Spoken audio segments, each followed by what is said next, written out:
cada golpe que la vida me ha dado, mi corazón se ha fortalecido. Por cada palabra hiriente que me han dicho, construí un fuerte refugio en el camino. Construí un fuerte refugio en el camino.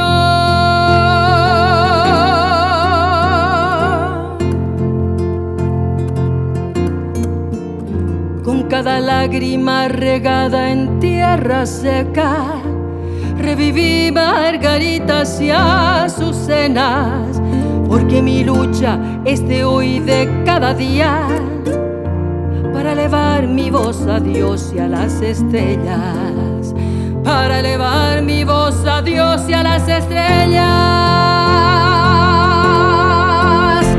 Tal vez jamás veré el resultado, igual sé bien que mi alma de soldado, en su canto que derrama poesía, dejará rayos de libertad y rebeldía, para enviar un mensaje al futuro, el cual sé bien no veré, es lo seguro, pero la flecha del